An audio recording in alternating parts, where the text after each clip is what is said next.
नमस्कार, स्वागत है आपका संसद टीवी पर। मैं हूं नवविक्रम सिंह। देश में आम चुनाव चल रहा है। 18वीं लोकसभा का गठन होने को है। ऐसे में देश में 29 साल से कम उम्र के करीब 20 करोड़ से ज़्यादा मतदाता हैं और इनमें भी 1.25 करोड़ से ज़्यादा मतदाता वो हैं जो पहली बार अपने मताधिकार का इस्तेमाल करेंगे। हमारे साथ कुछ छात्र मौजूद हैं। गौतम बुद्ध नगर ज़िले के लॉयड कॉलेज के लॉ के छात्र हमारे साथ हैं। इन छात्रों से जानेंगे आखिर डेमोक्रेसी को लेकर क्या सोचते हैं, लोकतांत्रिक प्रक्रिया किस तरीके से चलनी चाहिए और इस लोकतांत्रिक प्रक्रिया में सबसे अहम योगदान होता है मताधिकार, जो मताधिकार से ही लोकतंत्र की नींव टिकी है। तो सबसे पहले आपसे समझेंगे, आपका शुभ नाम बताइए और डेमोक्रेसी। हाँ, नाम? मेरा नाम श्रुति है। श्रुति, डेमोक्रेसी से आप क्या समझती हैं? किस तरीके से डेमोक्रेसी किसी भी राष्ट्र के लिए, किसी भी देश के लिए ज़रूरी है? लोकतंत्र एक राजनीतिक तंत्र है जिससे जनता के पास अधिकार होती है अपनी सरकार चुनने का। अच्छा, आप पहली बार वोट डालने जा रही हैं, किस तरीके का एक्साइटमेंट है या फिर एक सेंस ऑफ रिस्पॉन्सिबिलिटी है, क्या सोचते हैं? मैं एज अ पर्सन या फिर एज अ यूथ मैं ये चीज़ देखती हूँ कि एक उत्साह है पहली बार वोट करने का और ये एक तरह से हमारी जिम्मेदारी होती है कि हमें वोट करना है। जी बिल्कुल, एक अहम जिम्मेदारी है। और हमारे साथ एक और साथी मौजूद हैं, अपना परिचय बताइए। मेरा नाम श्रवण सैनी है, मैं प्रतापगढ़ से हूँ।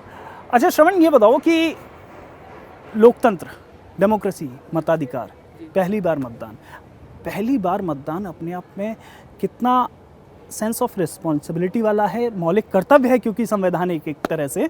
तो आप मुझे बताओ, मताधिकार देश के लोगों से क्या कहना चाहोगे, क्या संदेश देना चाहोगे? आज हमें अपने मत को डालने के लिए, वोट को डालने के लिए पहले हमें समझना चाहिए कि हम वोट किसको डाल रहे हैं, कैसे नेता चुन रहे हैं। तो उसके लिए पहले हमें देश सबसे आगे रखना चाहिए। तो उसके लिए कुछ लाइनें कहना चाहूँगा। चुनाव नहीं, मतदान करो, नव भारत का निर्माण करो, लोकतंत्र को मजबूत बनाने के लिए आओ हम मतदान करें। वाह, लोकतंत्र को मजबूत कैसे बनाया जाएगा श्रवण, ये बताओ। लोकतंत्र को मजबूत बनाने के लिए सबसे जैसे एक बहुत अच्छी चीज़ है कि जैसे हमें एक घर बनाने के लिए हमें एक ईंट की ज़रूरत पड़ती है। आपके पास ही आ जाता हूँ जी। जैसे हमें एक घर बनाने के लिए हमें एक ईंट की ज़रूरत पड़ती है, वैसे हमें अपने संविधान को संविधान में राजनीतिक पार्टियों को खड़ी करने के लिए, राजनीतिक दल को चलाने के लिए हमें एक वोट की ज़रूरत पड़ती है।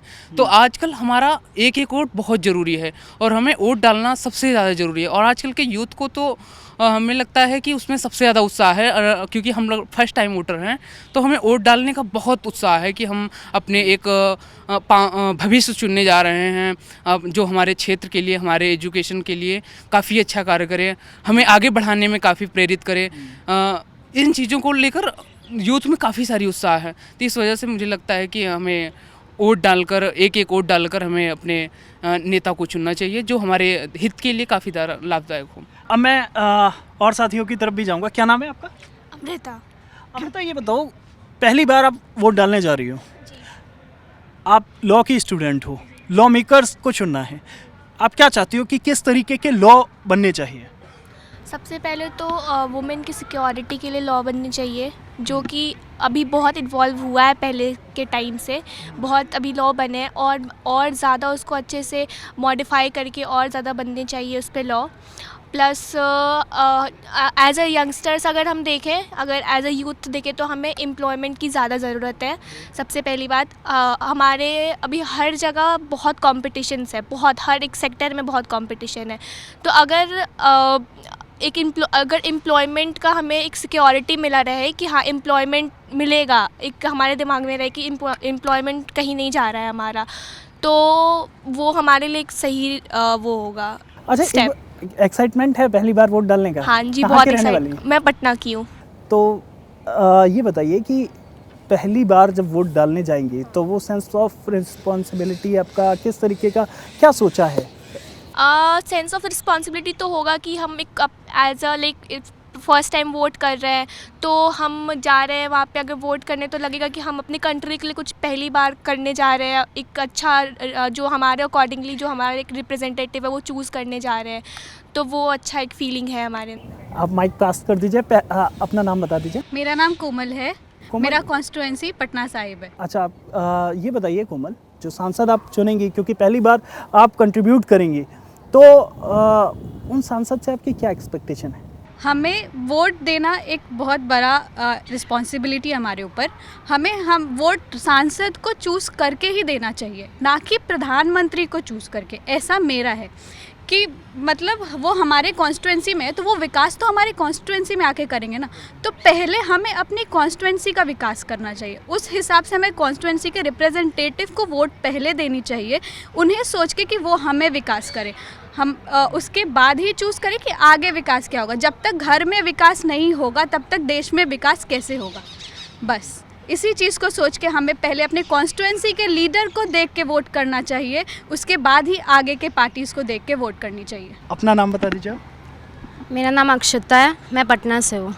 अक्षिता, ये बताइए कि जब पहली बार आप मतदान अगर करने जा रहे हैं, तो आप क्या सोचते हैं कि चुनाव आयोग ने कई ऐसे एड्स निकाले, सोशल मीडिया का इस्तेमाल करा, तो उन सब चीज़ों से एनकरेजमेंट मिलता है क्या यूथ को? बिल्कुल है ज़रूरत। और मीडिया ऐसा एक माध्यम है जो कि पब्लिक और गवर्नमेंट को जोड़ने का काम करती है, और ये मीडिया का बहुत बड़ा रिस्पॉन्सिबिलिटी है कि वो सही चीज़ें ऑडियंस तक पहुंचाना, सो दैट कि जो चीज़ें प्रॉब्लम हो रही है ग्राउंड लेवल पे उसे पब्लिक के सामने अच्छी तरीके से रिप्रेजेंट करना चाहिए। और फर्स्ट टाइम जब मैंने एड्स देखा तो मुझे लगा कि as a citizen of India it is my responsibility, बहुत बड़ा रिस्पॉन्सिबिलिटी है। घर में रह करके कुछ नहीं होगा, जाके आप वोट कीजिए बोल करके कि हाँ मुझे यही चीज़ चाहिए, यही योजना में प्रॉब्लम है, उससे कुछ नहीं होगा। जाके वोट कीजिए सो दैट कि गवर्नमेंट को भी पता चल सके कि हाँ यही चीज़ ग्राउंड लेवल पे प्रॉब्लम है। बिल्कुल बिल्कुल। और नेता चुनते हुए क्या दिमाग में रहता है कि क्या आपका जो नेता, आपका जो सांसद होगा, वो आगे क्या करे जाके, संसद में क्या करे जाके, और देश के लिए, ख़ास तौर पर युवाओं के लिए आप क्या सोचते हैं उसे करना चाहिए? जैसा कि हम सबको पता है कि हमारी जो कंट्री है वो एक डेवलपिंग कंट्री है, और डेवलपिंग कंट्री का मेजर फैक्टर है एम्प्लॉयमेंट। सो ऐसे एम्प्लॉयमेंट अपॉर्चुनिटीज़ स्पेशली यूथ के लिए लाना, सो दैट कि हमारा जो कंट्री है वो डेवलपिंग से डेवलप्ड कंट्री बन सके। आप अपना नाम बताइए मुझे।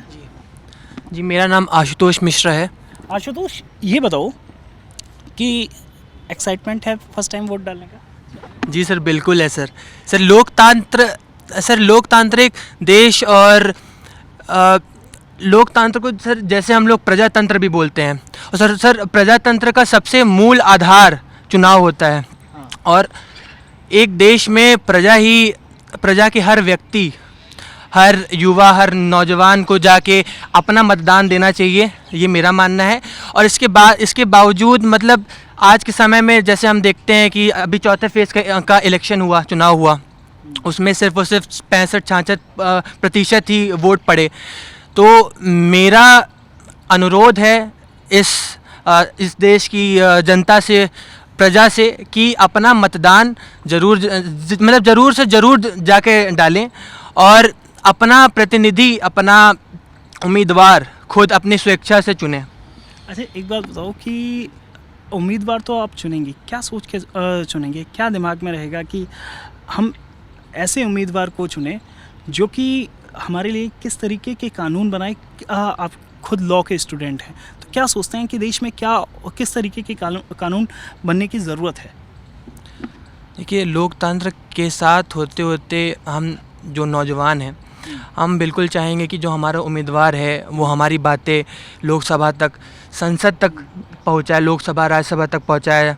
और उसके अलावा जितने भी प्रकार के लॉज इस समय बन रहे हैं लगातार, वो जनता के हित में हो, ना कि धर्म, जाति, फ्रीबीज के नाम पे नए लॉज, प्रकरण बनाया जाए। ऐसा नहीं होना चाहिए। प्रजातंत्र है, प्रजातंत्र बहुत ही ज़्यादा ज़रूरी है। और इलेक्शन के साथ ही, जैसा कि मैंने पहले भी कहा था, कि हर एक युवक, महिलाओं की सुरक्षा के लिए सरकार को काम करना चाहिए। हर एक बात, छोटी मोटी गांव देहात, अपना जो भी, जैसे कि हमारा लॉर्ड स्कूल ऑफ लॉ ने भी योगदान बहुत ज़्यादा दिया है चुनाव में। जितने भी बच्चे बाहर से आए हैं जिनका वोटर आईडी कार्ड नहीं बना था, उनको बहुत ज़्यादा हेल्प किया गया है उनका वोटर आईडी बनवाने में। मतदान गणना को बढ़ाने में कि कितने ज़्यादा बच्चे वोट डालें। और मेरे हिसाब से तो यही है कि लॉज जितने भी बन रहे हैं वो जनता के हित में बने, उन आगे डेवलपमेंट के लिए बने, बच्चों की रोज़गार, नए रोज़गार आए वगैरह। निश्चित तौर पर आप लोग वैसे भी युवा हैं और भविष्य के भारत का निर्माण निश्चित तौर पर युवा ही कर सकता है। आप अपना नाम बताइए। मेरा नाम चहक अग्रवाल है। चेक, आप ये बताइए कि आपको क्या लगता है कि डेमोक्रेसी में जो यूथ है उसका पार्टिसिपेशन और कैसे बढ़ाया जा सकता है? क्या हिस्सेदारी होनी चाहिए, क्या भूमिका होनी चाहिए? सर, अगर हम आजकल का जनरेशन देखेंगे तो उसमें सबसे ज़्यादा यूथ का ही मतदान जाता है। तो यूथ का इम्पोर्टेंस बहुत है वोट डालने के लिए, बिकॉज़ उन लोग को एक सेंस ऑफ है कि हम लोग को किसको वोट देना है, कौन हमारा आगे डेवलपमेंट करेगा, कौन हमारे आगे लॉज़ को आगे नया ऐसे अमेंडमेंट करेगा जो हम लोग के लिए, देश के लिए अच्छा है। क्या क्या नए लॉज़ आने चाहिए, क्या क्या पॉलिसीज़ आनी चाहिए जो आगे देश को बढ़ावा देंगी। दूसरे बहुत सारे डेवलप देश है जहाँ की हम लोग को उनकी लाइन में उनके साथ कदम से कदम मिला के चलना है। एज आ हमारा इंडिया एक डेवलपिंग कंट्री है, तो हम लोग को दूसरे देशों को देखते हुए भी आगे चलना है कि हमारा उस लेवल तक पहुँच पाए। तो आज का यूथ ही वो है जो उस लेवल तक हमारे देश को ले जाने में हेल्प करेगा। अच्छा, ये बताइए कि किस तरीके से आपको लगता है कि फर्स्ट टाइम जो वोट करना है उसमें कितनी जिम्मेदारी का एहसास है आपको? अपनी बात बताइए। सर, फर्स्ट टाइम वोट देने का एक तो उत्साह यूथ में बहुत होता है कि हम लोग सुनते आ रहे होते हैं अपने पेरेंट्स से कि हम इनको वोट देंगे, वो सरकार ऐसी है, उसने ऐसा काम किया है, पास हिस्ट्री जानते हैं हम सरकार की। तो हम लोग जब हमारा पहला वोट देते हैं तो ये सब पिछला उनका हिस्ट्री और आगे हम वो लोग क्या करेंगे, हम इस सब की जानकारी, इन सब की सोच रख के वोट देते हैं कि अब हम लोग का इनका हिस्ट्री ऐसा रहा है तो ये अब आगे अगर इनका हिस्ट्री ऐसा है तो ये आगे कैसा ही काम करेंगे। तो हम लोग को दूसरी सरकार लेनी चाहिए, दूसरी सरकारों को मौका देना चाहिए कि हम देखते हैं कि वो कैसे डेवलप करेंगे हमारी इंडिया में। मैनिफेस्टो का कभी ऐसा लगता है कि कांग्रेस या बीजेपी या कोई भी पॉलिटिकल पार्टी हो, आप लोग जो वो वादा करते हैं उस वादे पर कितना यकीन करते हैं कि जो ये मैनिफेस्टो में उन्हें अपने मैनिफेस्टो पर अडिग रहने की ज़रूरत है? सब बिल्कुल। छोटे छोटे गांव में जाके जो पार्टीज़ और जो नेताएं हैं जो अपना वो मांगते हैं कि हम आप अगर हमको वोट देंगे तो हम आपके लिए ये डेवलपमेंट करेंगे, यहाँ पे कुएं बनाएंगे, आपके गांव का डेवलपमेंट करेंगे, सड़क बनवाएंगे। तो जब कहना नहीं चाहिए, बट जब वोटिंग चली जाती है, जब वो लोग जीत जाते हैं, तब वो लोग ये काम नहीं करते हैं, देखा जाता है। तो उन कामों को करते हुए सालों लग जाते हैं, लेकिन वोट मांगने तो वो लोग बहुत जल्दी आ जाते हैं। बिल्कुल, कई बार ऐसा होता है कि दावे और वादे किए जाते हैं लेकिन दावे और वादे वो अमल नहीं किए जाते हैं। आप में से सबसे पहले कौन बोलना चाहेगा?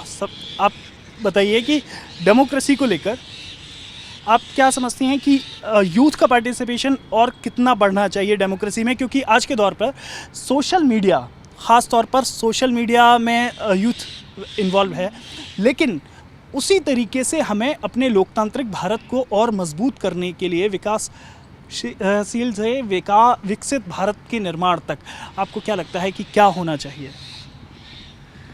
डेमोक्रेसी में यूथ का रोल काफ़ी ज़्यादा इम्पॉर्टेंट है, और जैसा कि हमें पता ही है कि यूथ कितना ज़्यादा सोशल मीडिया में अपना इन्वॉल्वमेंट रखी है आजकल। तो सोशल मीडिया में ऐसे जैसे एड्स वगैरह, अलग अलग पॉलिटिकल पार्टीज़ अपने एड्स वगैरह वो उसका प्रचार करते हैं, और उससे बहुत ही युवक मैंने अपने घर में देखे हैं जो बहुत ही ज़्यादा उससे इन्फ्लुएंस होते हैं और इंस्पायर होते हैं, और फिर वो खुद सोचते हैं कि हाँ, हमें भी वोट देना चाहिए और वोट कितना महत्वपूर्ण है आज के। तो सोशल मीडिया की भी मतलब भूमिका है। हाँ, सोशल मीडिया मतदान में आप लोग इन्वॉल्व हो रहे हैं, वो सोशल मीडिया कहीं ना कहीं एक जरिया है। हाँ, उसका एक जरिया है। अच्छा, आप बता दीजिए अपना नाम। सर, मेरा नाम शिवानी मिश्रा है। शिवानी, कैसा लग रहा है अगर पहली बार आपको मौका मिला है आम चुनाव 2024 में वोट डालने का, किस तरीके की फीलिंग है? अभी तक तो सिर्फ घर पे सुना है, देखा है जब भी वोट डालने जाते थे, पर आज पहली बार बहुत ही अपने आप को काबिल महसूस कर पा रही हूँ कि देश की सरकार को चुनने में अब मेरा भी योगदान होगा।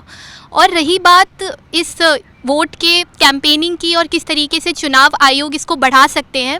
तो मेरा मानना ये है सोशल मीडिया एक बहुत ही अच्छा ज़रिया है। आजकल हमने देखा है कि दूध के पैकेटों में भी अब वोटिंग का निशान बन के आ रहा है, मैकडी वगैरह के ऐड में भी बन के आ रहा है। तो ये चुनाव आयोग की गई कोशिश है इस तरफ कि किस तरीके से वो वोटिंग को बढ़ा सकते हैं। इसके अलावा मैं एक और बात कहना चाहूँगी कि लोकतंत्र का मतलब सिर्फ ये नहीं है कि हम वोट दें। लोकतंत्र यानी कि लोगों का शासन है। लोगों का शासन मतलब कि लोग जो चाहते हैं उनके हित में काम हो भी सके। सरकार वोट लेने के बाद, पार्टी में सत्ता में आने के बाद उनके हित के लिए काम करे भी, जो वो वादे कर रही है वो उनको निभाए भी। बिल्कुल। माइक आगे पास करिए आप। अब ये बताइए कि जैसा कि कहा इन्होंने कि वादे और दावे, जो भी पार्टी अपने मैनिफेस्टो को या फिर कोई भी दावे और वादे कर रही है उसे निभाने की ज़रूरत है। आपको लगता है कि आज के दौर में चाहे कोई भी पॉलिटिकल पार्टी हो, अपने किसी भी स्टेट में हो, इवन जो पंचायत में जो लोग हैं, क्या वो अपने दावे निभा पा रहे हैं या उन्हें और ज़्यादा फोकस करने की ज़रूरत है मैनिफेस्टो पर अपने? मुझे लगता है कि चाहे पंचायत हो, चाहे नेशनल लेवल पे इलेक्शंस हो, कहीं ना कहीं जो वादे मैनिफेस्टो में किए जाते हैं, चाहे वो रोज़गार से लेकर हो, चाहे वो स्कूल बनाने से लेकर हो, ग्रामीण इलाकों में विद्यालय से हो, हॉस्पिटल से हो, बेसिक हेल्थ केयर से हो, वो कहीं ना कहीं एक बार जब आप सत्ता में आ जाते हैं तो आप वो वादे भूल जाते हैं। काफ़ी हद तक आप वो वादे भूल जाते हैं। फिर जब 5 साल बाद इलेक्शन होने वाला होता है, जब उसका आपको प्रचार करना होता है, तो आप फिर वो चीज़ स्टार्ट करते हैं। तो ये कहीं ना कहीं पावर में आने के बाद भूल जाते हैं। आप अपना नाम बता दीजिए। मेरा नाम आस्था है। आस्था, पहली बार वोट डालना है? जी। पहली बार वोट डालना कितनी बड़ी जिम्मेदारी आप मानती हैं? क्योंकि भारत देश प्रत्येक वयस्क को अधिकार देता है वोट डालने का। ये अपने आप में कितना बड़ा अधिकार है? मुझे ऐसा लगता है कि as the first time voter ये हमारे ऊपर बहुत बड़ी रिस्पॉन्सिबिलिटी है, क्योंकि हम बहुत पहले से सुनते आए अपने मम्मी पापा से कि वोट डालना कितना इम्पोर्टेंट होता है। इससे हम अपने गवर्नमेंट को चुनते हैं जो हमारे देश के फ्यूचर के लिए काम करती है, डेवलपमेंट के लिए काम करती है, बेसिक डेवलपमेंट एज़ रोड बनाने के लिए, हेल्थ केयर सेंटर्स को लाने के लिए। तो मुझे ऐसा लगता है कि एज़ अ यूथ, इंडिया एक यूथ कंट्री है, इसमें यूथ का पॉपुलेशन बहुत ज़्यादा है। तो मुझे ऐसा लगता है कि यूथ के लिए ये बहुत बड़ी रिस्पॉन्सिबिलिटी है कि वो अपने मन से, अपने आप से देखकर कि उनसे कैसा गवर्नमेंट चुनना है, कि वो काम कर रही है, ना कि सिर्फ इलेक्शन के टाइम पे वो बोल रही है, पर इलेक्शन के बाद जो वो अपने वादे कर रही है उसे पूरा कर रही है। बिल्कुल। आप अपना नाम बता दीजिए। मेरा नाम प्रणीता है, मैं वेस्ट बंगाल कोलकाता से हूँ।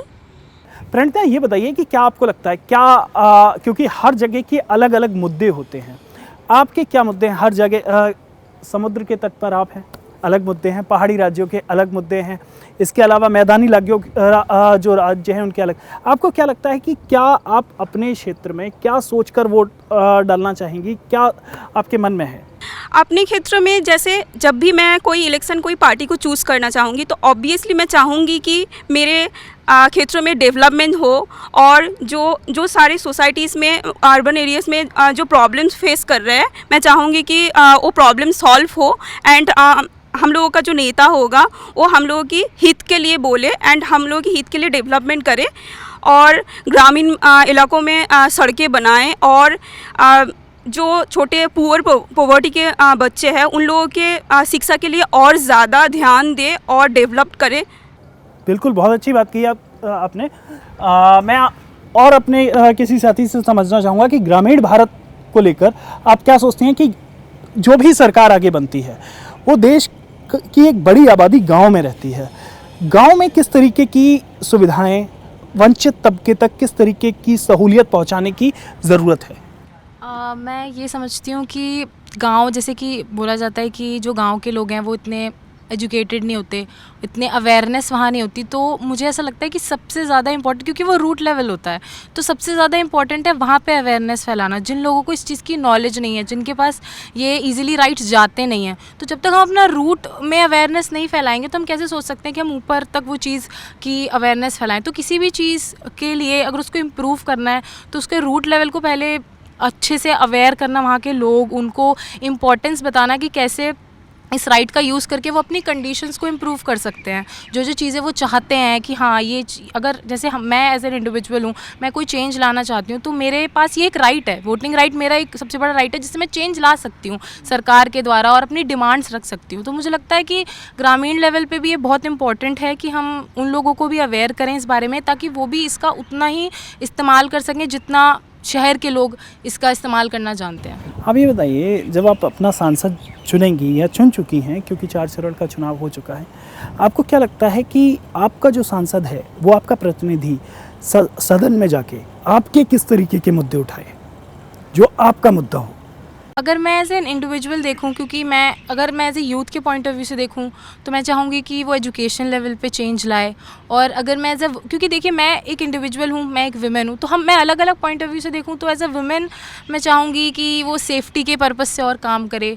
और अगर मैं एज ए यूथ देखूँ तो मैं चाहूँगी वो एम्प्लॉयमेंट के पर्पज़ से और काम करे। तो मैं सोचती हूँ कि अलग अलग एक इंडिविजुअल अलग अलग पर्सपेक्टिव से अपने अलग अलग डिमांड्स रखता है। तो मैं वही उम्मीद करूँगी कि एक ऐसा मैं सांसद चुनूँ जो मेरे को एक यूथ लेवल पे मेरी डिमांड्स को समझ के वहाँ चेंजमेंट लाए। बिल्कुल, एक युवा की आकांक्षाओं को पूरा कर सके।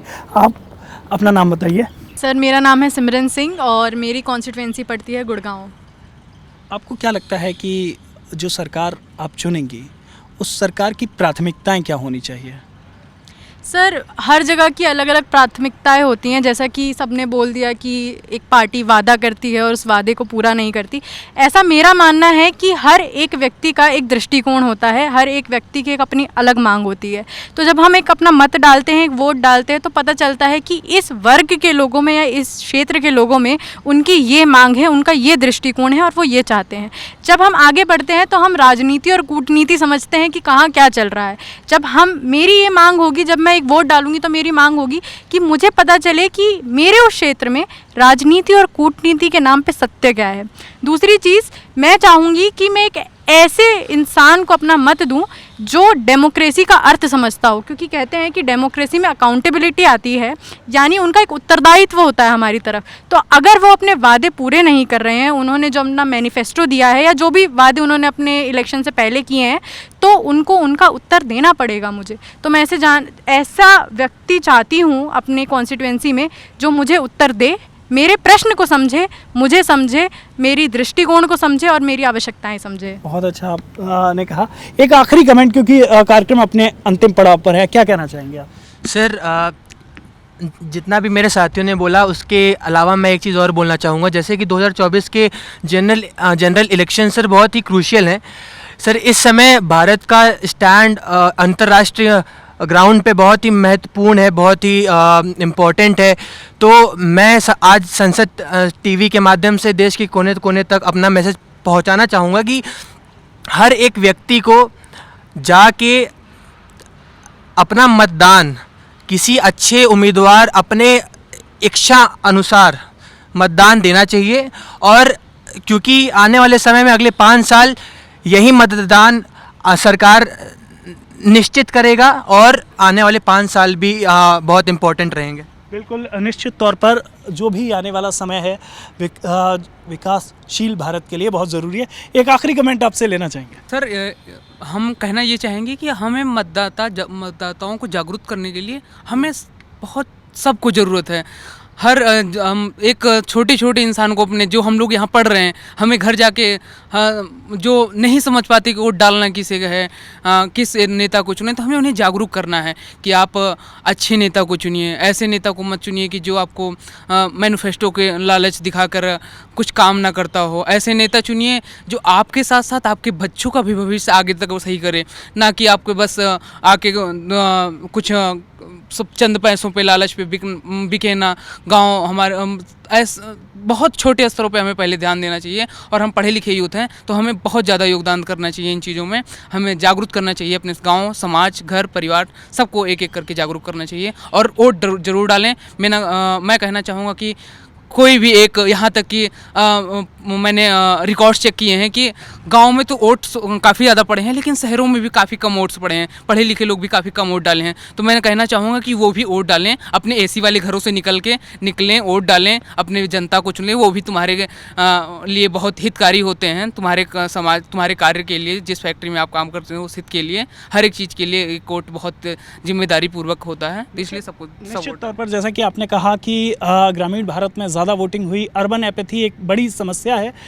हालांकि इस कार्यक्रम में जिस तरीके से आपने सुना, युवाओं की अपनी आकांक्षाएं हैं, उनके अपने मुद्दे हैं, साथ ही भविष्य निर्माण में भी उनकी एक अहम भूमिका है। हमारे इस कार्यक्रम में इतना ही। आप हमारा ये कार्यक्रम संसद टीवी के यूट्यूब चैनल पर भी देख सकते हैं। मुझे दीजिए इजाज़त, आप देखते रहिए संसद टीवी।